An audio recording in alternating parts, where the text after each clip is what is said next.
ભીષ્મએ કહ્યું કે હે યુધિષ્ઠિર, તું જેને તારા મામાના દીકરા સમજે છે એ સામાન્ય કોઈ દેવકી વસુદેવના પુત્ર નથી, એ પરિબ્રહ્મ પરમાત્મા શ્રી નારાયણ છે. અને હે યુધિષ્ઠિર, હું બાણની સૈયા ઉપર સૂતેલો એટલા માટે છું કે અંતકાળે એના દર્શન કરવા માટે, એની ઝાંખી કરવા માટે અહીંયા ઊભો છું. તારા વિષાદને દૂર કરવા માટે એ તમને બધાને અહીંયા લઈ આવ્યા, પણ એ એક બહાનું છે.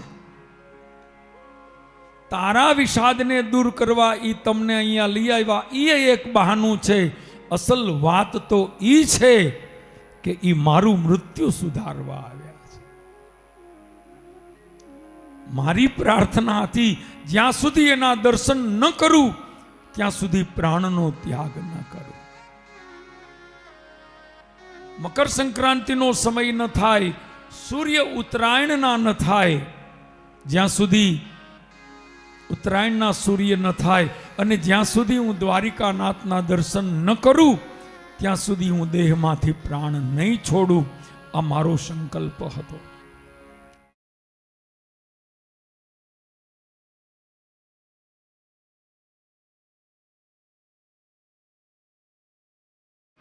उस वक्त जल्दी आना, नहीं शाम भूल जाना. ओ उस वक्त जल्दी आना, नहीं शाम भूल जाना. श्री राधे को साथ लाना, जब प्राण तन से निकले. इतना तो करना स्वामी, जब प्राण तन से निकले.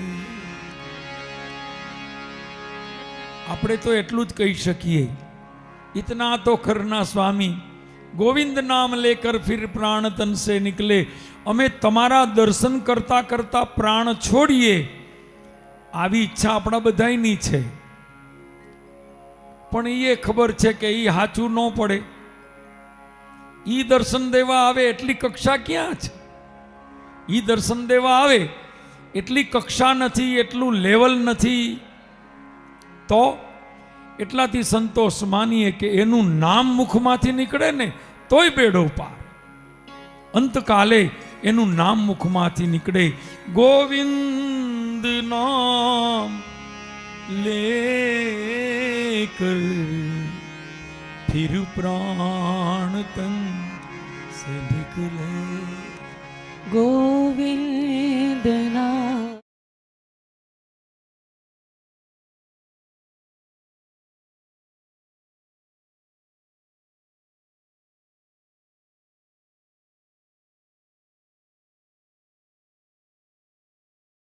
जब कंठ प्राण आए. આપણે બધા હોશિયાર બહુ રહ્યા ને, માગી કેવું લીધું? जब कंठ प्राण आए तो कोई रोग ना सताए.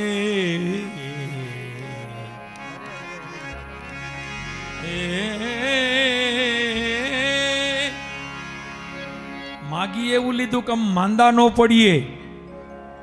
ભગવાન કે બહુ પાકા, तबीयत सारी रहे, तंदुरुस्ती सारी रहे अंतकाल सुधी. जब कंठ प्राण आए तो कोई रोग ना सताए, कोई रोग ना सताए. यम दरस ना दिखाए, जब प्राण तन से निकले. यम दरस ना दिखाए, जब प्राण तन से निकले. इतना तो करना स्वामी, जब प्राण तन से निकले, जब प्राण तन से निकले।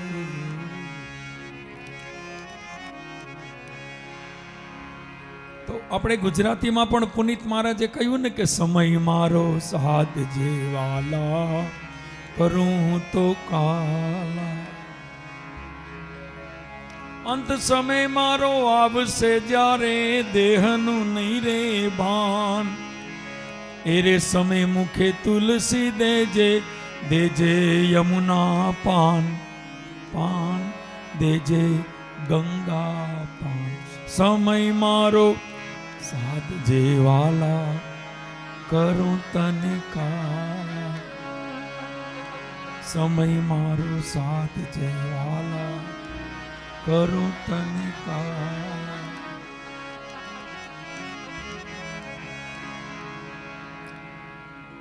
જે વાત એક સંતે હિન્દીમાં કહી એ જ વાત આપણા ગુજરાત અમદાવાદના સંત પુનિત મહારાજે ગુજરાતીમાં કહી। ભીષ્મ દાદા સ્તુતિ કરે છે, પ્રાર્થના।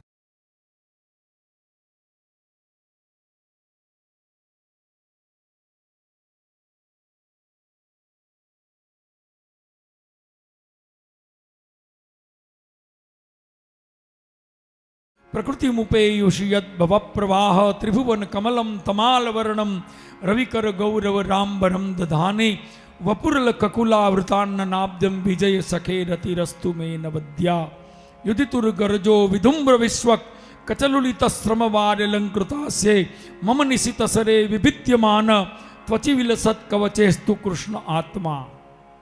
આની ભીષ્મ સ્તુતિ કહેવાય, અદ્ભુત સ્તુતિ છે।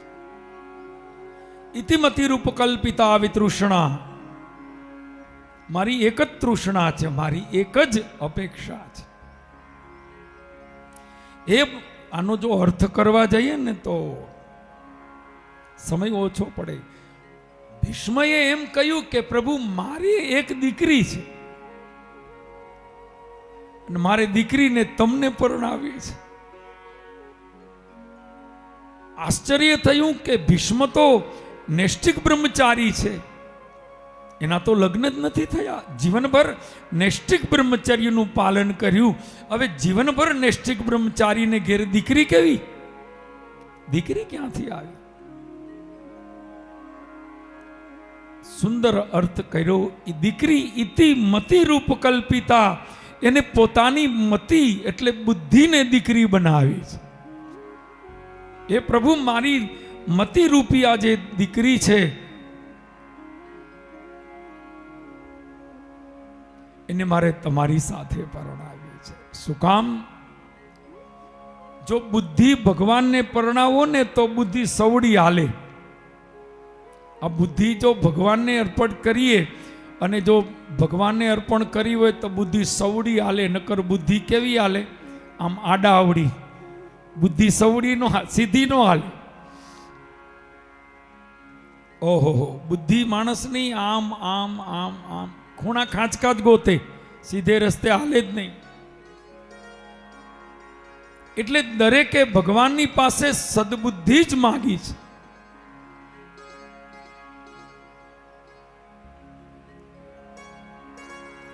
ભગવાનની પાસે દરેકે સન્મતિ માગી છે, સારી બુદ્ધિ માગી છે। ભગવાનને કહેજો કે ભગવાન બુદ્ધિ આપો પણ સારી આપજો, બુદ્ધિ આપો પણ સદબુદ્ધિ આપજો।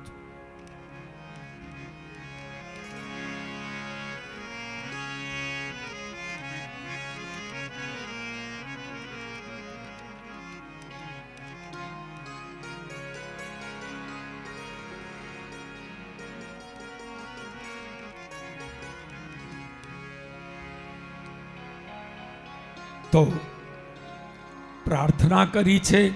સ્તુતિ તો ઘણી વિશાળ છે, પણ ટૂંકમાં ભગવાનને સ્તુતિ કરી, પ્રાર્થના કરી, મન ભગવાનમાં જોડી ભીષ્મ દાદા પરમ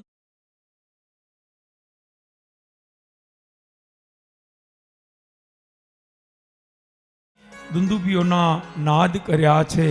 જય જયકાર થયો છે. બોલીએ ભીષ્મ મહારાજ કી, બોલીએ ભીષ્મ મહારાજ કી. જય જયકાર થયો છે.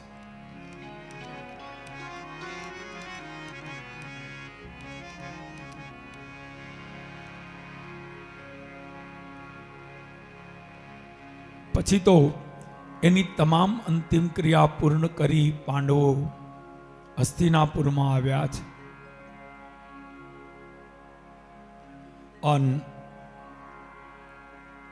ભગવાને યુધિષ્ઠિરને રાજ્ય આપી દ્વારિકાનાથ ગયા છે. દ્વારિકા પાંડવોનું રાજ્ય ચાલે છે. દ્વારિકાનાથના સુદર્શનથી રક્ષાયેલા પરીક્ષિતનો જન્મ થયો.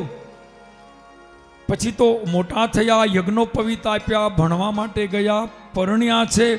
અને પરીક્ષિત રાજાને ત્યાં 4 દીકરા થયા.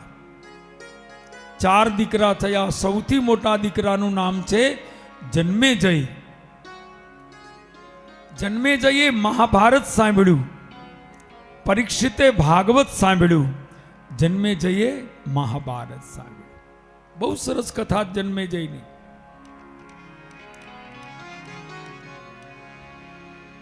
જન્મેજય જ્યારે રાજગાદી ઉપર આવ્યા ત્યારે એને ખબર પડી કે મારા પિતાને તક્ષક નાગે દંશ દીધો એટલે એના પ્રાણ ગયા. એને નિર્ણય કર્યો કે દુનિયામાં જેટલા નાગ છે ને એ બધાને મારી નાખું.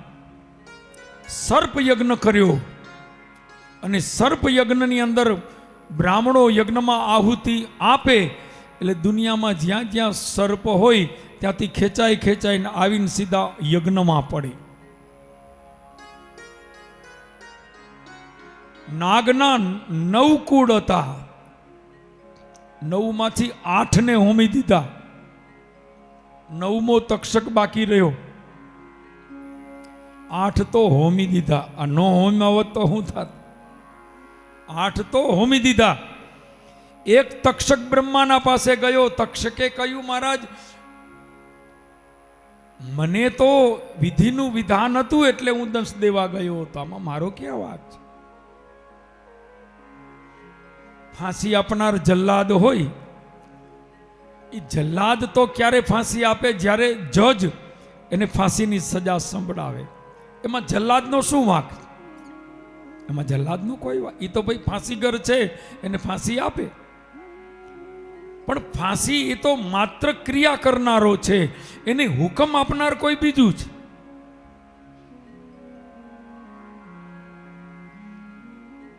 બ્રહ્માજી આવ્યા, યજ્ઞ રોકાવ્યો. જન્મેજયને કહ્યું કે તું જે કરે છે ખોટું છે. તક્ષકે દંશ એટલે દીધો કે એને બ્રાહ્મણોનો શાપ હતો, એને શમ્મિકના પુત્ર શ્રંગીનો શાપ હતો એટલે એને દંશ દીધો છે. તારા પિતાના મૃત્યુનું નિમિત્ત છે તક્ષક, નિમિત્ત છે. શાપ તો એના કર્મથી એને લાગ્યો છે. શાપ શું કામ લાગ્યો? શમ્મિક મુનિના રસામાં ગળામાં સર્પ નાખ્યું એટલે શાપ લાગ્યો. એક તો માણસ કામ ખોટું કરે, ભૂલ કરે અને એની સજા મળે પછી પાછા એનો વિરોધ ઉઠાવે કે અમને આ સજા કેમ મળી? પણ તમે અપરાધ કર્યો, એની તમને સજા મળી, પછી તમે સજાનો વિરોધ કરવા આવો, કેમ ચાલે? સમજાવી, મનાવ્યો અને ત્યારે યજ્ઞ ત્યાં અધૂરો રાખ્યો અને તક્ષક બચ્યો. આવી કથા આવે છે. પરીક્ષિતને 4 પુત્ર થયા. પછી તો સમય જતા અનેક વખત ભગવાન દ્વારિકાથી હસ્તિનાપુર પધારે છે. એક વખત છેલ્લે દ્વારિકાનાથ એક વખત આવ્યા.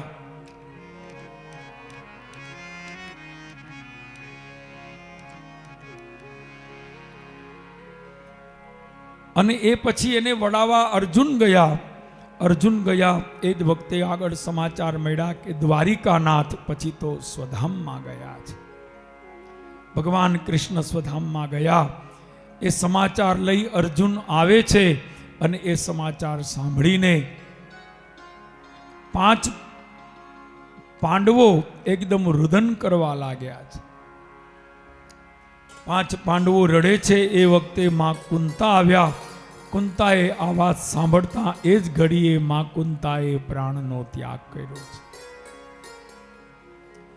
માત્ર સમાચાર મળ્યા કે શ્રી કૃષ્ણ સ્વધામમાં ગયા. હવે આ જગતમાં શ્રી કૃષ્ણ નથી, ભગવાનની હાજરી નથી. આ સમાચાર માત્રથી જેના પ્રાણ ગયા. તમે વિચાર કરો, કુંતામાનો પ્રેમ કેવો, એની ભક્તિ કેવી.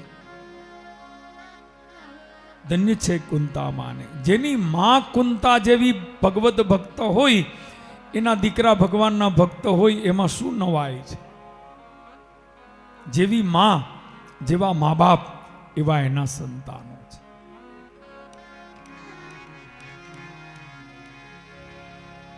આપણામાં કહેવત છે, જેવા ઝાડ એવા ફળ. હે, જેવા ઝાડ એવા ફળ. કેરી છે ને આંબામાં જ આવે. જેવું ઝાડ હોય ને એવા જ એના ફળ હોય. તમે લીમડાની અંદર ગમે એટલું ખાંડનું પાણી પીવડાવો, એની લીંબોડી કડવી જ આવે. કારણ કે જે જેનો સ્વભાવ.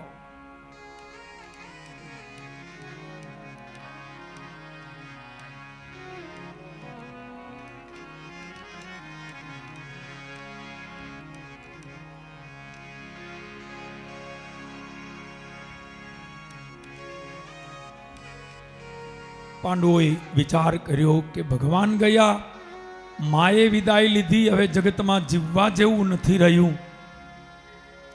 સંસાર અસાર લાગ્યો. અને એ જ વખતે 5 પાંડવોએ પરીક્ષિતને રાત તિલક કરી. જે કંઈ હતું એ બધું છોડી 5 પાંડવોને છઠ્ઠા દ્રૌપદી હિમાલયમાં ગયા. ભગવાનનું ભજન કરી પરમધામમાં ગયા. આ હિમાલયમાં ક્યાં ગયા? અહીંયાથી જ ગયા. આ હસ્તિનાપુર એટલે કયું? આજનું દિલ્હી. આજનું દિલ્હી એ હસ્તિનાપુર પુરાણનું. ત્યાંથી આવ્યા હરિદ્વાર અને અહીંથી સીધા હિમાલયમાં ક્યાં ગયા? કેદારનાથમાં. કેદારનાથના મંદિરથી પાછળ એક રસ્તો જવાય છે. આજ પણ એ રસ્તો જાય છે. એ રસ્તાનું નામ છે મુક્તિ માર્ગ. આજ પણ એ રસ્તો જાય છે. રસ્તો એટલે રસ્તો નહીં, પણ એક દિશા છે. ત્યાં રસ્તો જ નથી. અને ત્યાં આજ પણ એવો નિયમ છે કે ત્યાં જવાની મનાઈ છે. આજ પણ ત્યાં જઈ શકાતું નથી. એટલે નથી જઈ શકાતું કે જે જાય એ કોઈ દી પાછા ન આવે. જેને જાવું હોય એ સમજીને જાય, ત્યાંથી પાછું ના આવી શકાય. આજ પણ એ જગ્યા છે. એને મુક્તિ માર્ગ કહેવાય છે, મોક્ષનો માર્ગ છે.